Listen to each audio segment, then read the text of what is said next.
Everyone, how are you all? So अगर आपने Friday का मार्केट डेटा ऑब्जर्व किया होगा तो आपने देखा होगा कि एफआईआईज एंड डीआईआईज के नेट बायर्स रहने के बावजूद भी फ्राइडे को निफ्टी में एक फॉल दिखा। क्यों गिरी Nifty? Do you know this? Do you know the real reason behind? What is the real picture? What is the real story? So Friday को जो मार्केट में एक ऐसी चीज हुई जिसे आप शायद पहली नजर में नहीं समझ पाओ। तो अगर बिग इंस्टीट्यूशनल इन्वेस्टर्स जो हैं वो बाइंग कर रहे हैं तो आखिर मार्केट उसके बावजूद भी नीचे क्यों जा रहा है? तो ये एक बहुत बड़ा इंपॉर्टेंट मार्केट लेसन छुपा हुआ है।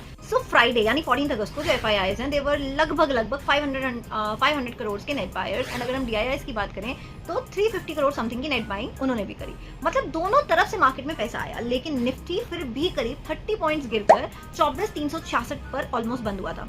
तो अब यहीं पर बहुत सारे ट्रेडर्स ना एक मिस्टेक करते हैं। वो ये सोचते हैं कि एफआईआईज ने बाइंग करी, इसका मतलब मार्केट ऊपर जाएगा, लेकिन ये इक्वेशन ना इतनी सिंपल नहीं है। अब आप सोचोगे क्यों? क्योंकि एफआईआई डीआईआई डेटा हमें ये बताता है कि उन्होंने कैश मार्केट में कितना नेट बाय या सेल किया, लेकिन निफ्टी की जो प्राइस है वो सिर्फ कैश मार्केट की बाइंग से नहीं चलती। प्राइस को बहुत सारी चीजें एक साथ मूव करती हैं। दैट इज फ्यूचर्स की पोजीशनिंग, ऑप्शंस की पोजीशनिंग, ग्लोबल मार्केट्स किस तरह से बिहेव कर रही हैं, क्रूड ऑयल का प्राइस जो कि अभी करंट सिनेरियो के हिसाब से क्या चल रहा है, करेंसी, एंड सबसे इंपॉर्टेंट कौन से बड़े स्टॉक्स में ज्यादा बाइंग या सेलिंग हो रही है। अब अगर हम फ्राइडे की ही मार्केट को देख लें तो crude oil was trading around $87, elevated था मिडिल ईस्ट की टेंशन की वजह से, जो कि ऑयल सप्लाई को लेकर अनसर्टेनिटी बनी हुई है। व्यूटर्स के अकॉर्डिंगली इसी वजह से इंडियन इक्विटीज में रिस्क एपेटाइट जो थी वो कमजोर रही एंड निफ्टी की वीकली परफॉर्मेंस भी नेगेटिव रही, इनफैक्ट सेंसेक्स की भी। मतलब एक तरफ इंस्टीट्यूशंस बाइंग कर रहे हैं, लेकिन on the other hand market के सामने एक मैक्रो रिस्क खड़ा है।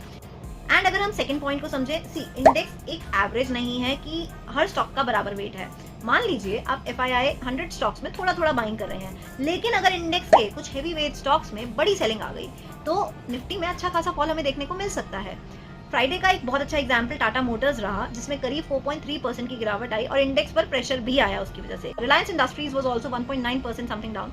तो असली लेसन क्या है कि एफआईआई डीआईआई डायरेक्शन की गारंटी नहीं। इट मींस कि अगर एफआईआईज बाइंग कर रहे हैं तो हम ये नहीं कह सकते कि मार्केट अब तो डेफिनेटली ऊपर जाएगा। हाँ, वी कैन से दिस कि इंस्टीट्यूशनल मनी आ रहा है, तो नाउ वी कैन सी कि how the price action does, कि उसका कंफर्मेशन प्राइस देता है या नहीं। एंड यही सबसे ज्यादा इंपॉर्टेंट बात है कि मनी फ्लो को हमेशा प्राइस एक्शन के साथ पढ़िए। अगर एफआईआईज बाइंग कर रहे हैं, निफ्टी भी इंपॉर्टेंट रेजिस्टेंस के ऊपर सस्टेन कर रहा है, तो बाइंग सिग्नल जो है वो ज्यादा मीनिंगफुल हो जाता है।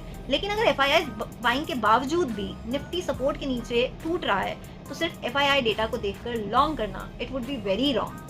सो अब अगर नेक्स्ट टाइम आपको कोई बोले कि FIIs and DIIs have been the net buyers, इसलिए अब मार्केट तो ऊपर जाएगा ही जाएगा, तो उससे सिर्फ एक क्वेश्चन पूछना कि what is the price actually doing.